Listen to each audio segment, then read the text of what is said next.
I'll tell you what's in the inner circle. It's the bees. Something you can be. Be something, see? Be more patient.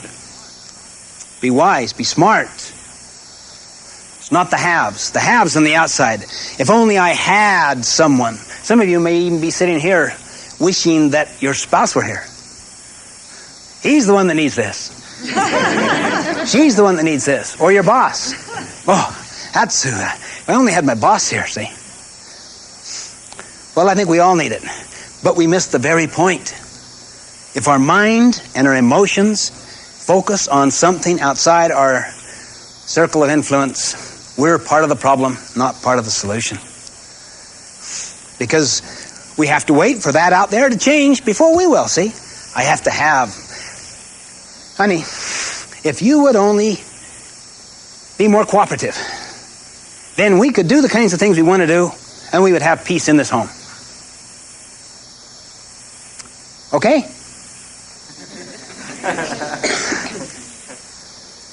See? I want to have somebody the way I want them to be.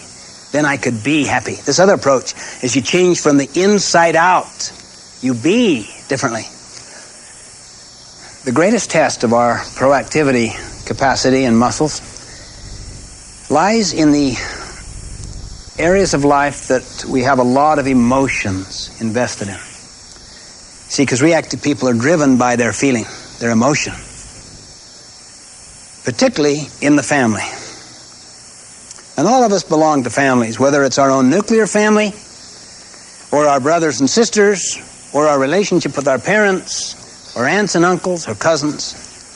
That's where you will find, usually, the highest tests of our proactivity. Because we are far more vulnerable. Sometimes we care so much. We have empowered weaknesses outside ourselves so much. And some families don't even talk to each other. There's a real split. And it takes a real proactive catalyst to bring about a healing in that family.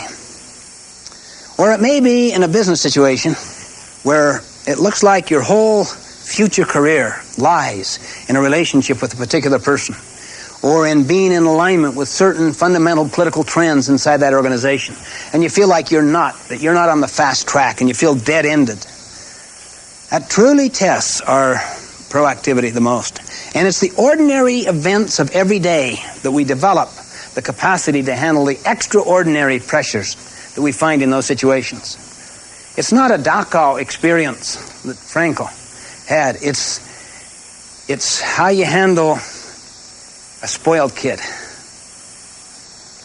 or a non-cooperative fellow worker. How do you handle a traffic jam when there's some slowpoke right in front of you? That's where proactivity muscles are developed and exercised. Little by little, imperceptibly, they gradually develop power, internal capacity to handle the more major events of life. But people often look for the more dramatic, the more spectacular circumstance to demonstrate. And sometimes, occasionally, they'll do it. And then they'll collapse when it comes to the ordinary day-to-day of affairs. But I'll tell you one of the most inspiring and ennobling and motivating thoughts of my life, at least, and that is this. We can become transition people in our families. What does that mean?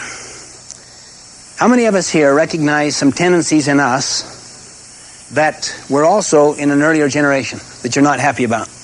How many recognize some of those? How many see some of those getting into the next generation?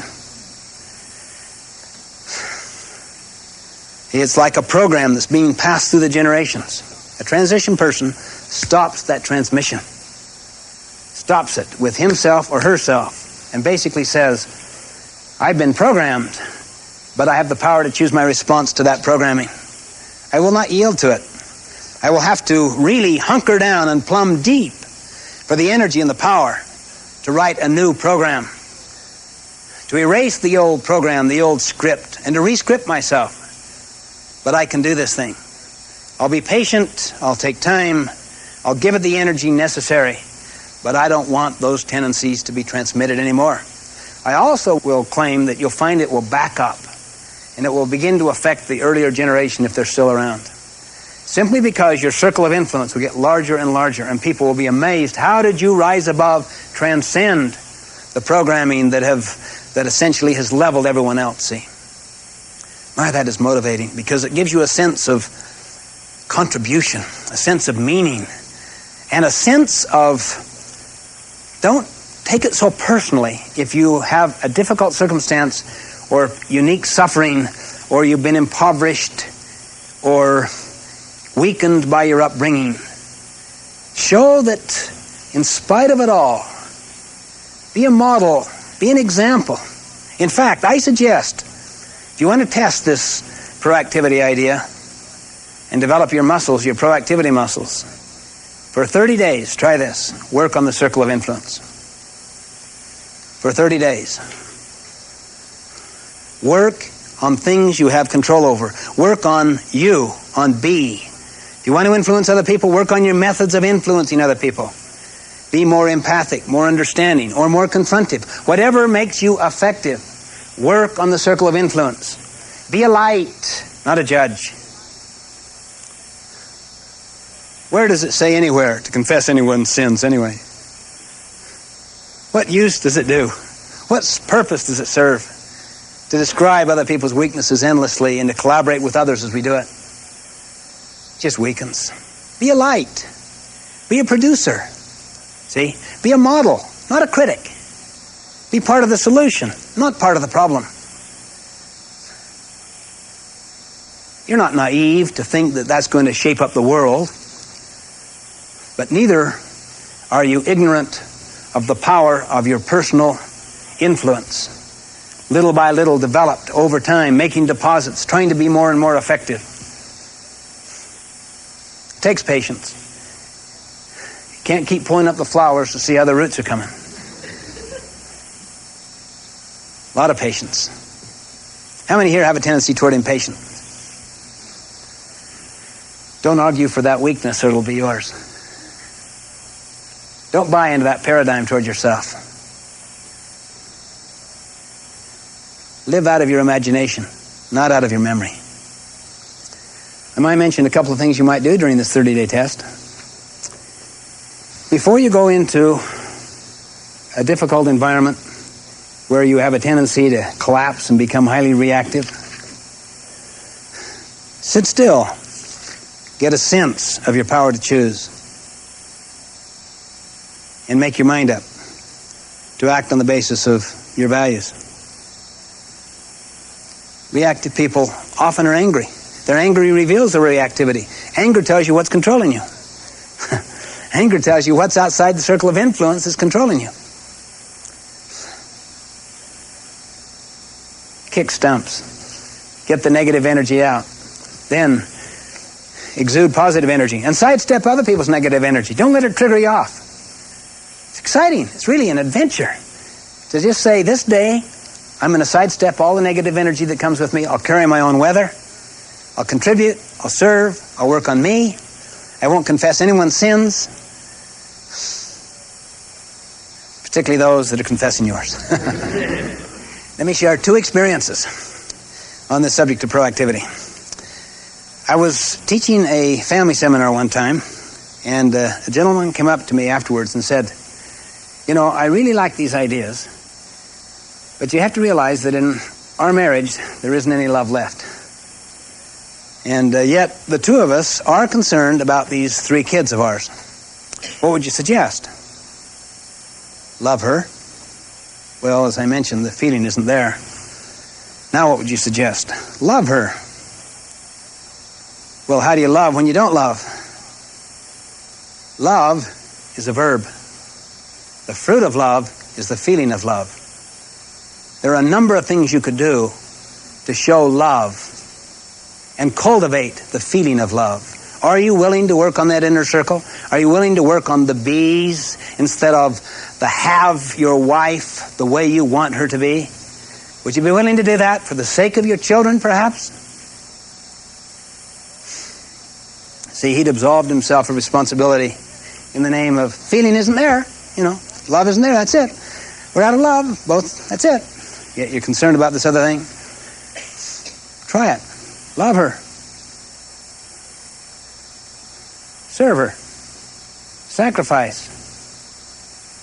Listen to her. Empathize. Appreciate. Affirm her.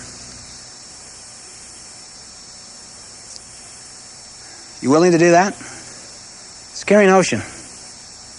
Really, but something to really think about. I also know there are many circumstances where this won't necessarily make the difference, or should. But many people do not consider this option, that love is a verb. It's Hollywood that's told us that love is a feeling only. That's a paradigm, widely accepted. I suggest in the great literature of all civilizations, love is a verb. Proactive people make it a verb. Reactive people make it a feeling. They're driven by feelings. Love is a value to be actualized. You talk to anyone who's sacrificed, talk to any mother who brought a child into the world, and see if the love she feels is not the love she produced. This is not easy. I know I flop around in this area all the time. A while back I was writing in my office on the subject of patience. And I could hear my boys running outside and my patience going down. Patience. Inner control. Those kids up there. Patience, an embodiment of the great values of faith, hope, and charity in this way. Oh. Stood up, walked out. David, now you go into your room and you stay in there till you can behave yourself. You know what I'm trying to do? I'm trying to write. I have to concentrate. What are you guys doing anyway? You know what they're doing? They're playing tackle football in a 3-foot wide hallway. Just banging noises up and down the door.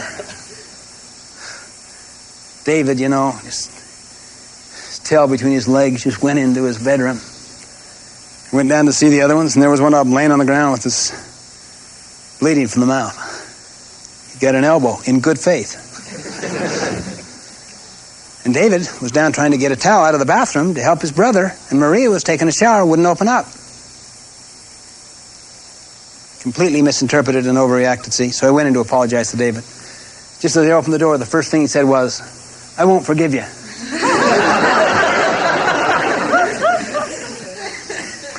I said, "Oh, honey, I'm really sorry. I didn't realize you're trying to help your brother. Why won't you forgive me?" He said, "Because you did it last week." In other words, Dad, you're overdrawn. I've had enough with these apologies. I don't believe it anymore. Test us all. But what a worthy, what a fun, what an adventuresome test. Try it for 30 days. Some people can hardly make it through a night. Just try it. Your people will be amazed. What's happened, you know? They'll think for a while you're manipulating. What's your real trying to do? You know, what's going on here? Kill me with kindness? That's your method now? Persist, see? Just persist. But be smart. It's not just being kind. It's not being soft. It's being smart. Maybe confrontive. Maybe strong and courageous. Maybe to anticipate. Maybe patience. Maybe smile. Maybe Gandhi.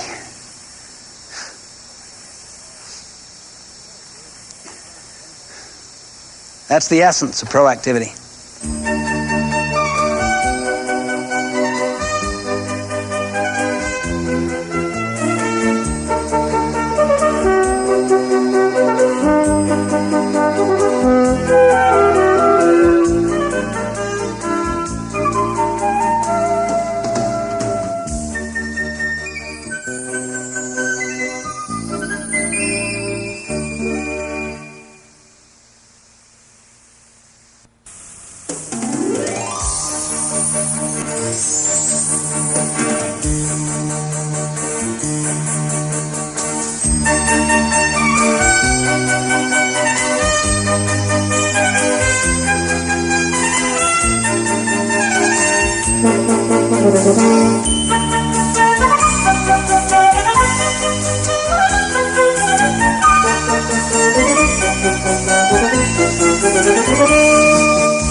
Habits 2 and 3 are very tightly woven with habit 1.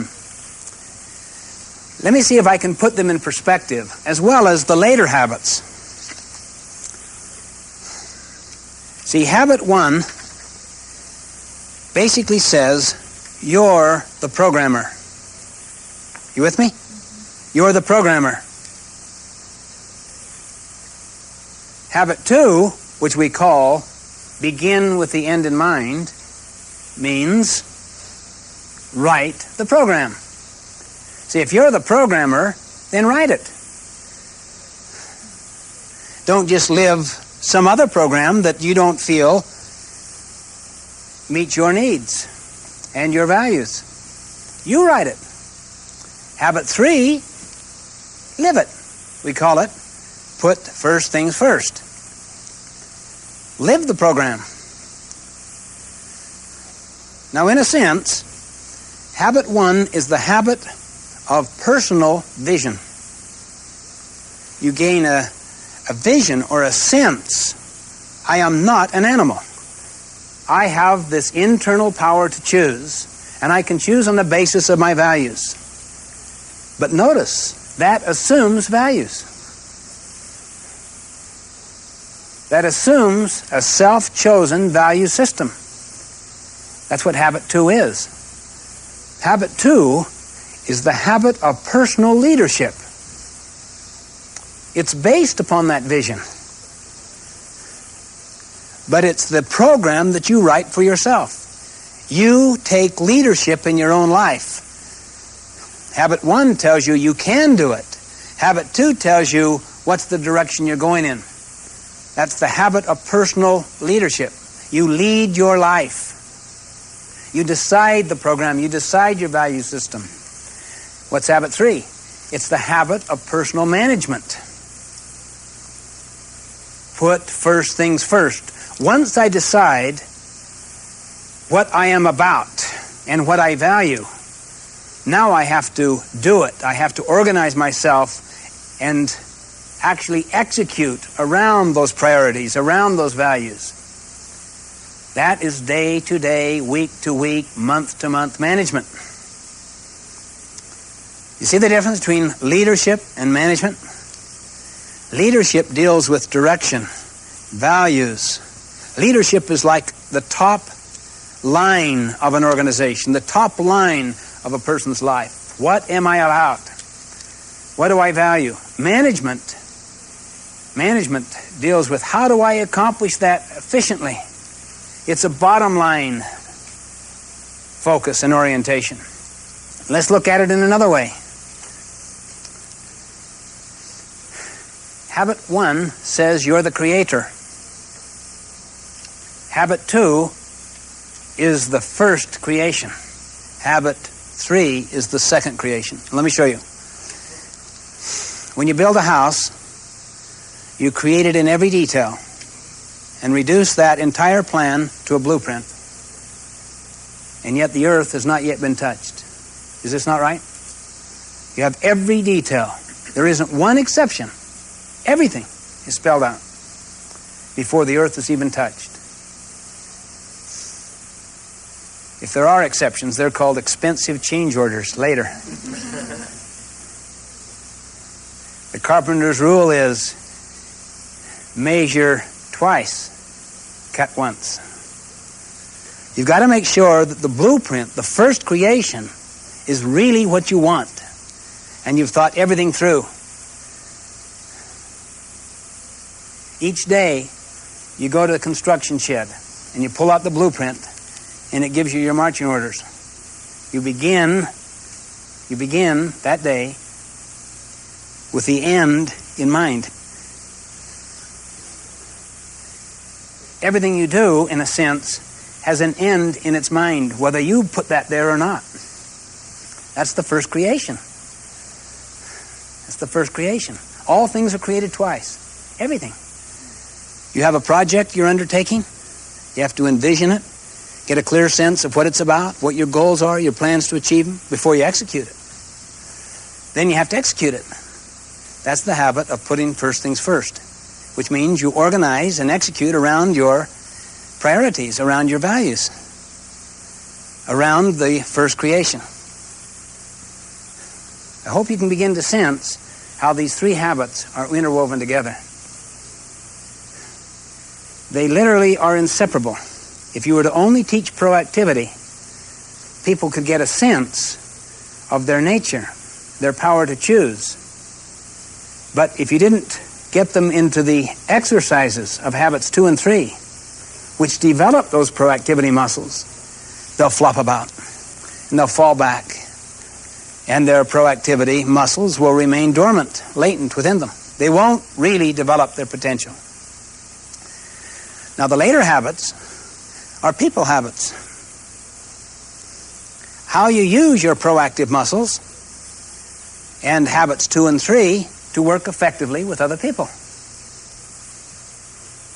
You have to be patient, because we don't want to get ahead of ourselves and deal with people issues too early until we understand habits 1, 2, and 3. Because as we taught earlier, until people have a high degree of self-mastery and self-control, it would be difficult, if not impossible, for them in stressful social situations to be effective. They'll just have a tendency to just live out ineffective programs. For instance, some may ask, well, how do you proactively confront somebody else? How do you give feedback to somebody else who needs the feedback? See, that is a social question, but it assumes internal self-control, internal self-mastery.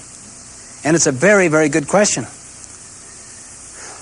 But you can't really teach someone calculus till they understand algebra, or algebra till you understand basic math. Some things come ahead of other things. You could say to the person, learn to first be patient and empathize with the person you want to give feedback to. Examine your own motive to make sure that you're not doing an ego trip on them. Make sure you put deposits into the emotional bank account. Then when you give the feedback, give it within their frame of reference and in their language and in a time and place that would make it optimally effective for them to buy into the feedback, or at least to seriously consider it. But if a person has not developed enough self-mastery and self-control, see, and then they want to try to give feedback, they'd probably violate all of those principles and just flop all over the place, simply because they don't have the internal self-control to do those other things. You can see the point. Independence, personal independence, is the foundation of interdependence. Now, sometimes you're in situations where you don't need to be interdependent. Then you can just act out your independent capacities. But if you are in situations that require cooperation, teamwork, interdependence, the independent person has the power to work on those situations. The dependent person cannot. Because the dependent person is too controlled by other people. See my point? He's empowered other people's weaknesses. That's why people hesitate to give feedback. They're afraid if I give the feedback, I'll blow it. I just as soon not rupture the relationship, so I won't say anything. Then they have to live with saying nothing. So their circle of influence stays small. You always work on the outside edge of the circle of influence to make it get larger. Have you ever climbed a ladder of success, really worked hard at it, one rung after another, and when you got to the top, you realized it was leaning against the wrong wall? Now, what's that a failure in? Management or leadership? Leadership. Management is climbing efficiently up that ladder of success. Leadership deals with, is it leaning against the right wall? Is that where you want to be? See, leadership deals with direction. Management deals with speed and efficiency and doing what's necessary to take that direction. Some people's lives are well managed, but poorly led. And sometimes the opposite. Well led, poorly managed. They're two different capacities. And I wanted to get across the sense that these next two habits deal with leadership and management. Both are extremely important, but always leadership first. Why? You want to know where you're going first before you discuss the issues of how to get there. And before you implement your plan, see?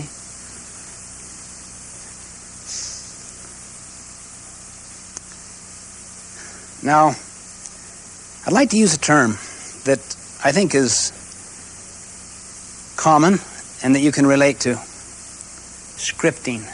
Scripting. We usually think of a script like a role that some people are given in a play, and they learn their lines and so forth. Well, it's not too unlike that, really. We get scripted in our life, in our upbringing, and by the circumstances. The proactivity principle teaches us that we can rewrite the script. But until we rewrite the script, what script do we live out? The script we've been given by our upbringing, by other people's agendas, by the pressures of circumstances, or by maybe intergenerational tendencies, see, that we have just kind of absorbed and inherited, not just biologically, but culturally, socially. We get scripted. So if I'm serious about providing personal leadership to my life, begin every day with the end in mind. Begin every project with the end in my mind, with the values and where I'd like to be, the direction I want to go in. If I'm serious about that, and I recognize scripts that are in me, habits, old ways of doing things, old methods that are ineffective, you can see that I've got a problem. I've got to get out those old scripts and put new ones in. I've got to re-script myself. Now really, this is not a far-out notion. If I were trying to become, let's say, a car mechanic, I would need to go and get some education and get some hands-on education as well until I understood the theory and the principles, and then I could gradually begin to develop the practices to find and fix problems. What is that process? I'm getting a new script. If I'm learning the language of Spanish, I would need to take a Spanish course, use it as much as I can, get with a Spanish teacher, use it, practice, back and forth. Gradually, I'm getting a script in my head. Now I can use another language. I have in my repertoire 2 languages, see? And then I could learn a third one or a fourth one. Now that is not unlike what leadership is about. If you really want to take hold of your life, take control of your life, look on it as writing a new script, gaining a new education, learning a new language, developing new set of skills. And it's not easy, and there are many dimensions to it. It takes a lot of energy, for one thing. It isn't done overnight, instantly. It takes a lot of mental energy and physical energy, a lot of thinking, a lot of imagination, and so forth. I just wanted to point out that it's not unlike what you and I have been doing all our life. We're very familiar with this process. I've always been inspired by studying the life of Anwar Sadat and sensing the monumental contribution that he made in that Bold Peace Initiative, which eventually brought about the Camp David Accord. Here was a person who had been reared, nurtured, and deeply inbred in the script of hating Israel. In fact, he would make statements like this: I will never shake the hand of an Israeli as long as they occupy 1 inch of Arab soil. Never, never, never. And in huge congregations all around the country, as he would do this on national television, there would be the chanting, never, never, never. In other words, to marshal the energy and unify the will of a whole country in that script. And he knew it was a stupid script. Why is it stupid? Because they're interdependent. And to try to talk independently in an interdependent reality is like playing golf with a tennis racket. The tool isn't suited to the reality at all. And he knew it. So he re-scripted himself. He learned when he was a young man in a solitary confinement cell in prison, Cairo Central Prison, cell 19, when he was a young man, to re-script his head.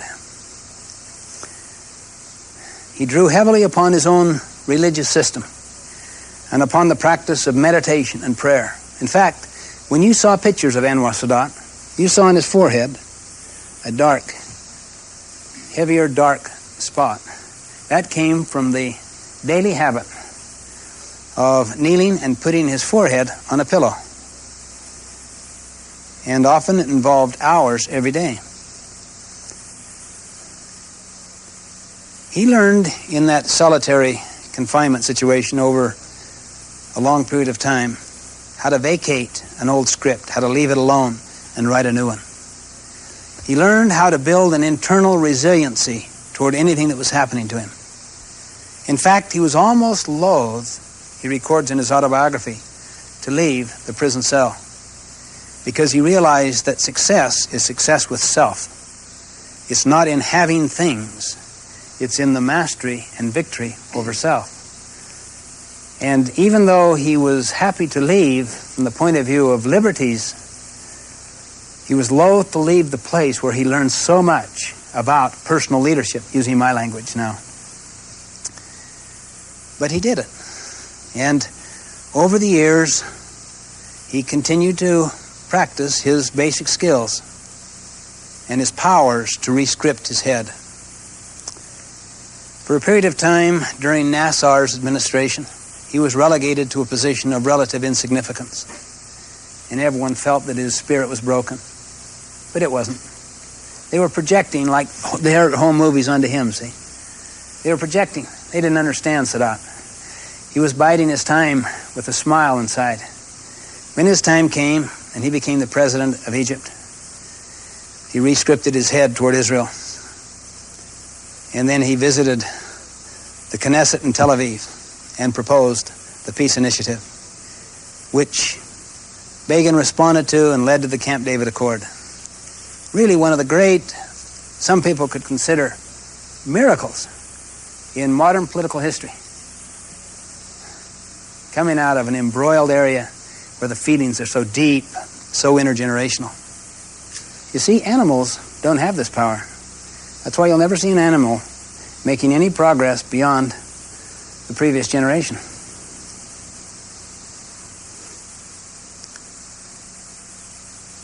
This is the unique human capacity. We're free, and we can use that freedom to give our head our scripts, our values.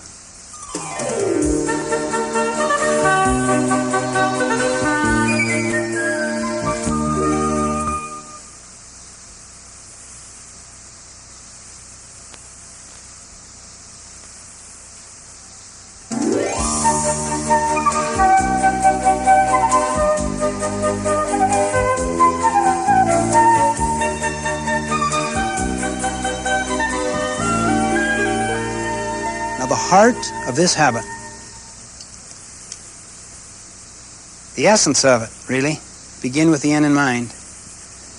And the best way to exercise the proactivity muscle, I suggest, is to develop some kind of a personal mission statement. Develop your script. Develop your program. You could call it a personal constitution if you wish. You could call it my personal set of beliefs or my personal value system.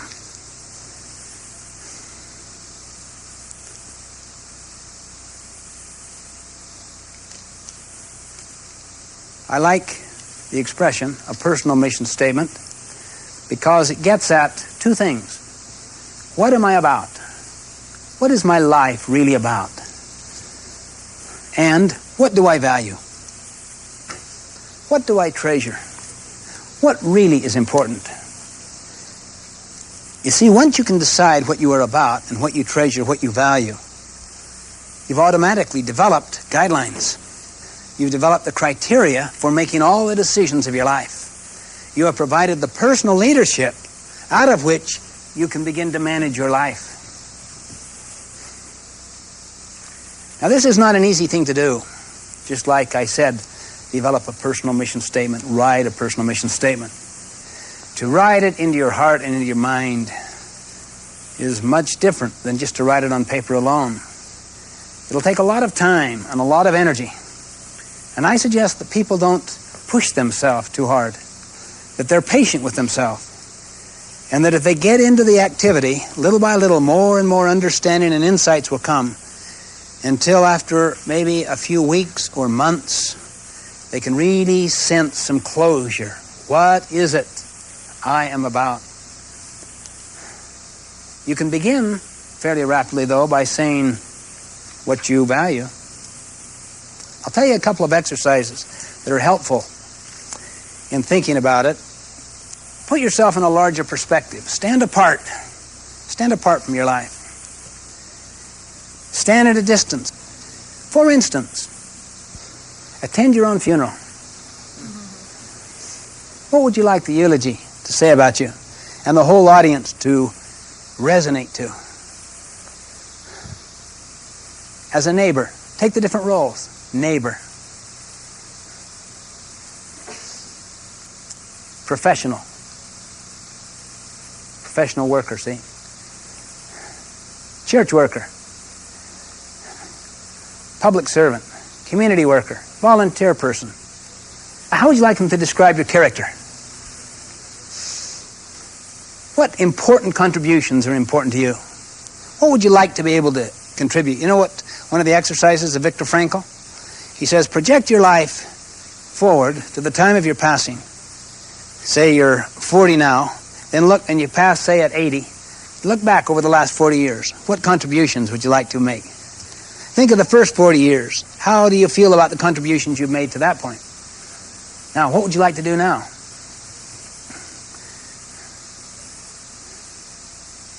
So you can begin to get the sense of the truth that the best way to predict your future is to create it. And there's two parts to the creation. The leadership part, that's the envisioning, begin with the end in mind. And the management part, that's the executing, that's the doing it, making it happen. Now think of your different roles. Let's say you're a salesperson, or you're a manager. You may be a product developer, or a combination of all three of those. There's three different roles in your work life. See, they're roles. But you could think in the larger role, the role of being a worker, a professional, the role of my occupation. That's a role. What am I about in that area? And what are the values that should guide me? Think of your personal roles. Father or mother, husband or wife, neighbor, friend, cousin, son, daughter, brother, sister. Think of the extended family. Think of the intergenerational family. And that'll produce some personal roles. What are you about in those roles? What's important to you? Is family unity? Is integrity with your brothers and sisters? Think of community roles. Maybe in the political area, or in public service, or in volunteer organizations. In other words, you have a number of different roles in your life. Each one of them is important. And you know what one of the major problems of people who get enamored by better management of their life and time? They don't think broadly enough. They lose a sense of proportion, of balance, of ecology.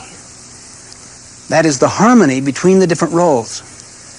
How many of you have found yourself doing that before, where you were really consumed and eaten up by, say, your work, and you neglected your health? How many have had that experience? How many have neglected the most precious relationship of your life, sometimes in the name of work? See, the ecological balance has been lost. And we know what happens when the physical balance is lost and we get bad air and bad water. We can get bad air in a marriage, bad air in a home, bad air in a relationship with a key associate. And people who take that air after a period of time want to run from it. It's too polluted. Unaware that if they were proactive, they could become a dynamic, vibrant catalyst in the midst of it to bring about a different effect. So when you think about your mission, think about your roles, the different roles that you have. And then think about your goals. your goals in each of those roles. And you can break the goals into lifelong ones if you want, or intermediate or short-term ones. Essentially, a goal is kind of the end, see? The end. Where you want to end up in this particular role. That's a goal. If you study the whole field of management and of self-improvement, you'll find that over every other technique, goal setting is the heart of it. In fact, it's the essence of almost every other technique. Goal setting, careful goal selection. Where do I want to end up? You study almost all the literature in the field of effectiveness. I have not yet seen an exception. It will not discuss goals. The key is to balance roles and goals and to put them under a wider perspective. Mission, vision, values, the larger values, see, of what the essence of my life is about and what is it I value that will never be changed. See, it will never be changed. See, it's not changing. It never changes. As you grow and mature, you might change it, but it changes with great difficulty. Just like it's extremely difficult to change the Constitution. And imagine how this Constitution has empowered us to endure national traumas like Watergate or Vietnam that can enable us to ride them through. You see, people can't live with change if there's not a changeless core inside them. The key to the ability to change is a deep core that doesn't change. It's a changeless core, a changeless sense of who I am, what I am about, and what I value. When that doesn't change, you can flow with changes. You don't need prejudgments or prejudices. You don't need to figure everything else in life out, to stereotype and categorize everything and everybody in order to accommodate reality, because the stream out there is just changing. It's fluid, it's dynamic. The speed of change is accelerating. And many people are really kind of burned out by it, and they can hardly handle it. They can hardly cope with life. Then they get into the reactive frame of mind and they have capitulated. They've essentially given up and just hope that things will happen to them that are good. They can hardly cope with anything else. That's why it's so important to develop a personal mission statement out of which you think through your roles, and then for each of the roles to think through some goals. Questions on this? At what point in time is it okay or permissible to change your mission statement for your role? Or is it okay? I think it is all right, because you're always in charge. Anything that you created, you can change. And in a sense, it's your servant, not your master. And as you grow and develop and mature, changes may take place outside that may necessitate changing it inside. But, well, this is the reason why I'm suggesting that you take time to develop it, and that you use a lot of self-knowledge, a lot of it. A knowledge of your tendencies, your propensities, your habits, and to also draw heavily upon the most inspirational sources of your life. Draw on your highest nature. Listen to your conscience, the best part of you, so that when you do finally fashion this thing out, you'd be very loath to change it. It probably wouldn't be necessary. Goals you'll change. Roles you'll change. They're easy. You get a new assignment, like a new role, see? I'm a salesperson, now I'm a sales manager. I am in production, moving to operations. Roles change. You have a new title, new names.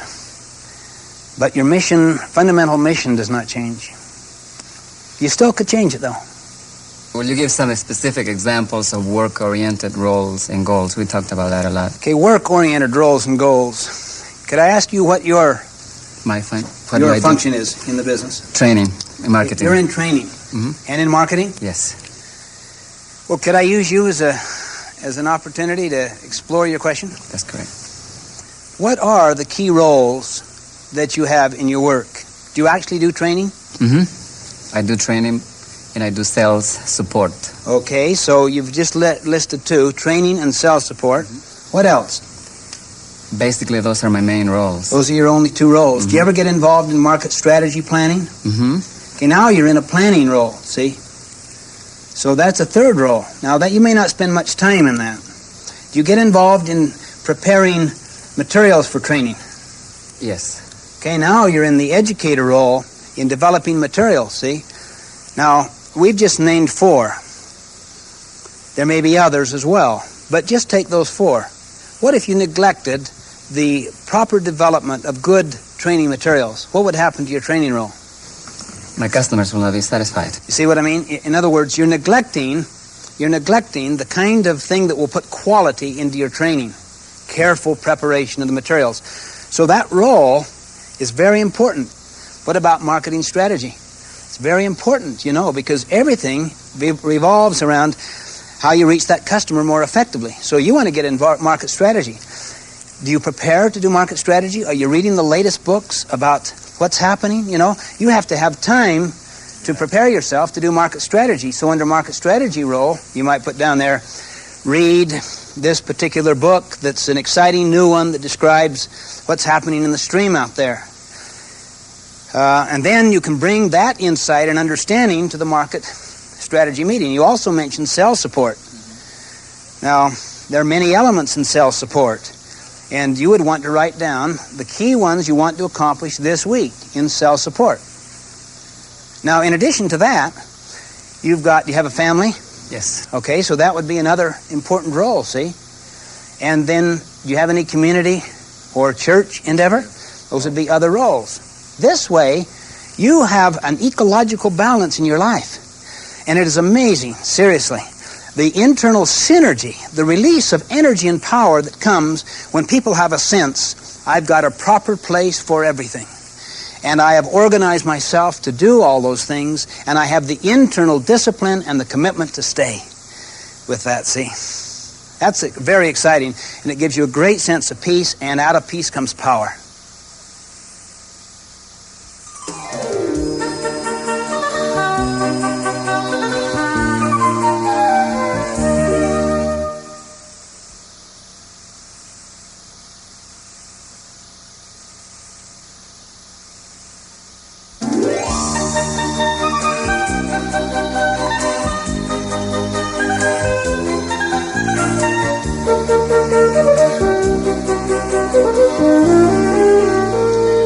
Let's see where we are now. If we develop a mission statement of some kind made up of 2 basic elements. What am I about? And then my values. What is it I value?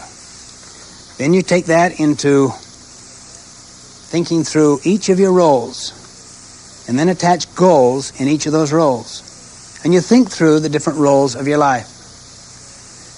Then you have to take that down into the specific activities, you could call them short-term goals if you wish, that will enable you to accomplish those goals in each of those roles. All of which helps to fulfill the mission and actualize the values contained within it. If you can understand that process, you'll understand the process that produces integrity. Well, not completely, though, because it's the living it, the implementing of it, that produces the integrity. But at least there is integrity between your ultimate values and mission with your roles and goals and your short-term goals or activities or plans, you might call them, to accomplish those. That is an integrity in the first creation. But if people are reactive and they get their scripts or programs from other people and they're incongruent with the values that they really hold deep inside, you can see that already there's an internal duplicity, an internal breakdown that has taken place. That's why it is so important to think carefully about this. By the way, when I work with organizations, one of the most important thrusts of that work is to assist the organization or encourage them to develop a mission statement. What is this organization about? And what does it value? As the changeless core, I also recommend it for departments within that organization. I also recommend it for marriages, for families. Then you will find that you gradually build into people's heads and hearts a frame of reference, a set of criteria or guidelines that they will all govern themselves by. And they themselves have helped develop it, see? So that they don't need someone from the outside taking pot shots at them, criticizing them, directing them, controlling them. There's a shared value system there, which is embodied in some kind of a statement that they all have bought into. I have a question as to whether or not we should include others that we interact with, such as in a group organization or a family organization, when we make these determinations or goals. Do we talk with them?